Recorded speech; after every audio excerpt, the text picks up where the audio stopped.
Oi, gente, então vamos lá para a resolução dos exercícios Enem de estatística, para vocês verem exatamente como que costuma cair nas provas, certo? Então, novamente, só relembrando, o que vocês devem fazer? Você assistiu a aula de estatística que foi anterior a essa, certo? Você deve ter anotado, você tem que ter anotado tudo que a gente viu na aula anterior, que foi a aula de estatística, certo? Vai deixar em post-it, em um resumo ali, separado para você revisar depois.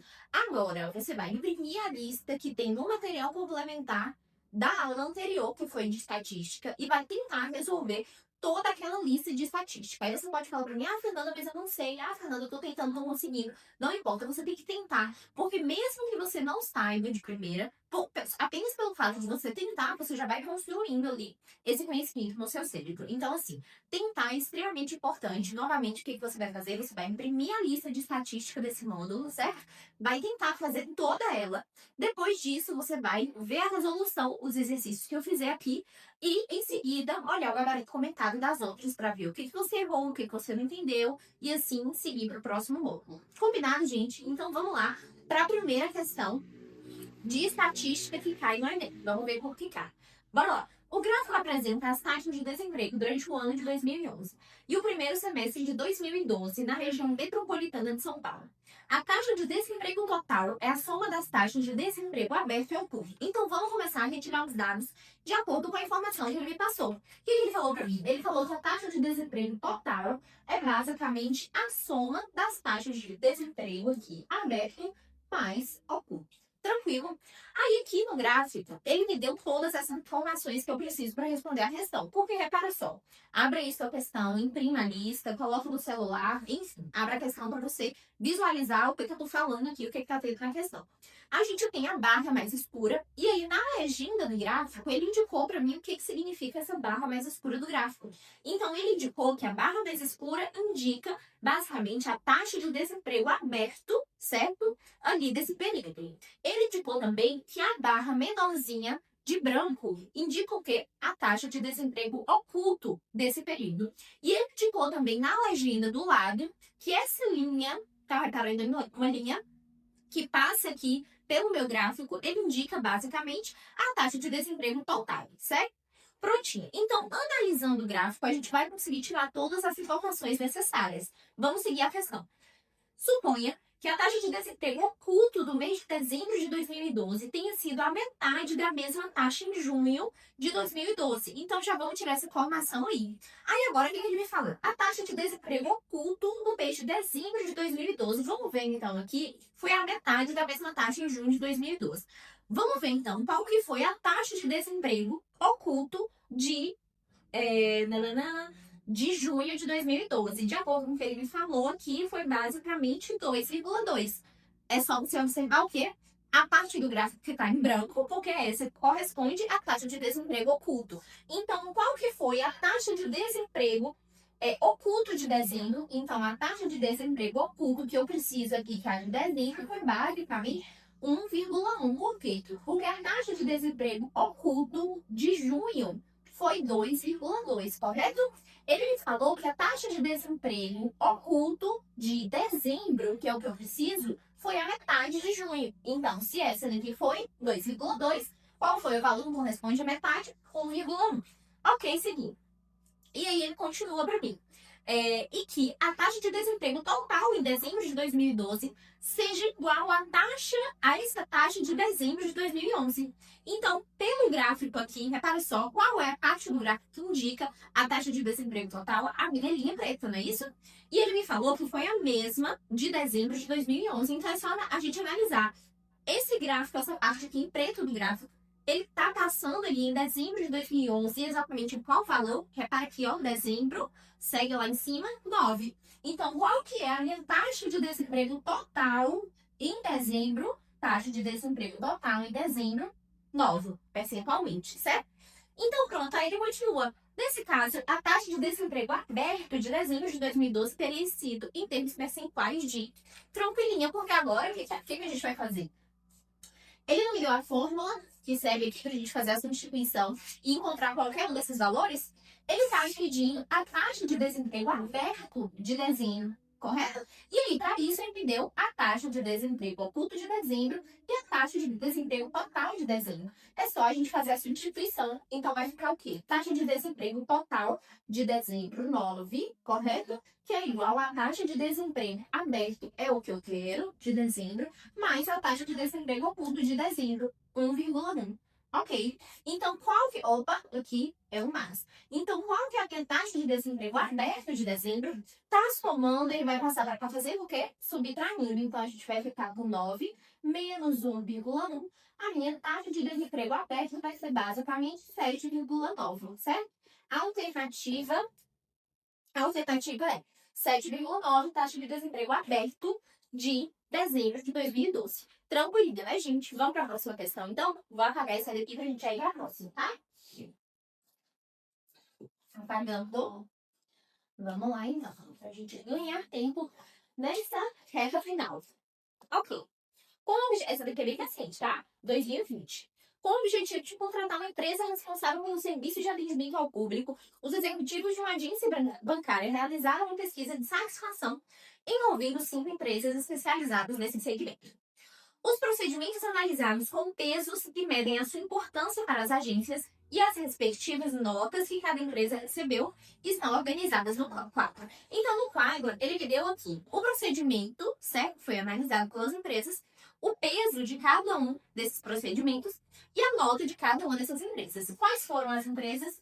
Empresas X, Y, Z, W e empresa T, certo? Vamos seguir, então, para ver o que ele quer aqui de mim. Seguindo a questão.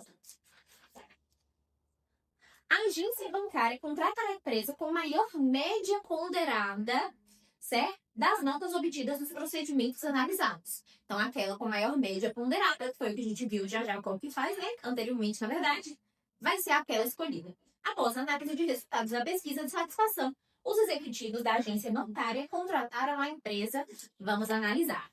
Então, o que ele quer para mim? A média ponderada. A média ponderada, a gente analisou como que se mede na aula anterior. Média ponderada é basicamente a multiplicação, e aqui a multiplicação e a soma dividido pelo peso, certo? De cada um desses fatores aqui que ele indicou para mim. Então, a média ponderada da empresa X vai ser basicamente o peso da rapidez no rendimento é de 3. Então, aqui a empresa X recebeu rapidez no atendimento uma média de 5. Então, com peso 3, ela recebeu uma média de 5. Vamos para o próximo. Para clareza nas informações passadas, ela recebeu uma nota de 1, certo? E o peso dela é 5. Então, 5 vezes 1. Mais empresa X ainda, cortesia no atendimento. O peso é 2 e ela recebeu 2. Então, mais 2 vezes 2. Tudo isso dividido por quanto? Tudo isso dividido pela soma dos pesos. Então, a soma dos pesos vai ser 3 mais 5, 8, mais 2, 10, certo? Então, os pesos aqui 10. Tranquilo, eu vou voltar a valor todas e depois a gente faz o cálculo de todas também, certo? Vamos para a próxima. Y foi. Então, vamos fazer direito aqui para a gente ganhar tempo, tá? Peso em 3, nota nesse procedimento 1, mais peso no 5, nota nesse procedimento 4, mais peso 2, nota nesse procedimento 2, certo? Dividido pelo mesmo peso, né? 10 com P. Tranquilinho, né? Próximo. Empresa Z. Vamos lá. Peso em 3, certo? Na rapidez do atendimento. E a rapidez do atendimento, a empresa Z recebeu 4, então vezes 4. Mais clareza nas informações, peso 5 vezes, ela recebeu 3 nesse quesito aí. E cortesia no atendimento, 2 de 2. 2 de 2. Também o mesmo peso para todas 10. Ok. Próxima. Cortesia no atendimento. Opa, cortesia no atendimento não, né? W. W vai ser o quê? Peso 3, e ela recebeu 3 aqui nessa, mais peso 5, e ela recebeu 3, certo? Mais peso 2, e ela recebeu 3. Peso 2, ela recebeu 3. Tranquilo? Tudo isso dividido pelo mesmo peso 10. E a próxima e última que é D, peso 3, ela recebeu 4, mais peso 5 e ela recebeu 2, mais peso 2 e ela recebeu 4. Tudo isso dividido aqui por 10. Pronto. Agora é só a gente fazer esse cálculo aí. Repara só, para a gente ganhar tempo na hora da prova, se a gente tem que analisar qual foi aquela que obteve a maior média ponderada, vamos supor que não fosse por um número fácil, como é 10 aqui. Vamos supor que fosse por um número que a gente teria que fazer um cálculo mais minucioso, né? 15, 15, 15, 15, 20, 20, 20, 20, né? Enfim. E aí, o que você poderia fazer? Repara só que, como a gente está dividindo sempre pelo mesmo número, não necessariamente você precisa fazer esse cálculo. Porque aquela que tiver o maior resultado nessa multiplicação e soma já vai ser aquela que tem a maior média ponderada, porque todas estão dividindo pelo mesmo valor, certo? Mas vamos fazer a média ponderada de cada uma delas, até porque é por um número muito simples, 10, e é só a gente passar a vírgula. Fica mais fácil ainda. Então, fazendo o cálculo aqui, a gente vai ter, ó, 3 vezes 5, 15, mais 5, mais 4, tudo isso dividido por 10. Então, aqui, 15 mais 5, 20 mais 4, 24, dividido por 10. Toda vez que a gente precisa fazer um cálculo, certo? De uma divisão por 10, eu só vou precisar passar a minha vírgula uma casa, e sempre vai dar esse resultado. Então, no 24, a vírgula está no final. Passo uma casa, ela vem para cá. Então, vai ser o quê? 2,4. Essa foi a média ponderada da empresa X. Tranquilo, gente. Próxima. Essa daqui, qual que vai ficar meu cálculo? 3 vezes 1, 3. Mais 5 vezes 4, 20. Mais 4. Tudo isso dividido por 10. Então, aqui a gente vai ter 20 mais 3, 23. Mais 4, 27. Dividido por 10. Mesma linha de raciocínio. 2,7. Certo? Próximo. 3 vezes 4. Já vou colocar aqui, tá? 12. Mais 5 vezes 3, 15. Mais 2 vezes 2, 4, dividido por 10, o que a gente vai ter? Vamos lá. 12 mais 15, eu tenho 27. 27 mais 4, 3,1, que dá 31. Dividido por 10, 3,1. Certo? Próxima. Resultado aqui já. 9 mais 15 mais 6, dividido por 10, o que a gente vai ter? Então, 15 mais 9, 24. 24 mais 6, 30. 30 dividido por 10, eu tenho 3,0. Ok? Próxima média ponderada. O que a gente vai ter aqui?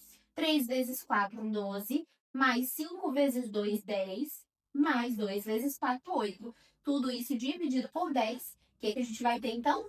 10 mais 12, 22. Mais 8, 30 dividido por 10, 3,0.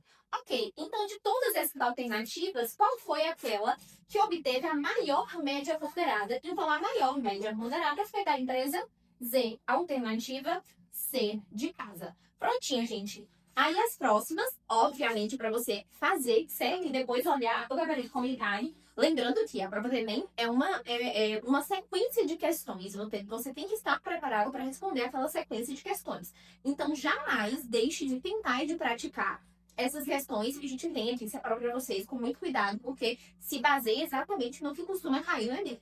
Tranquilo, vamos para o próximo módulo, então.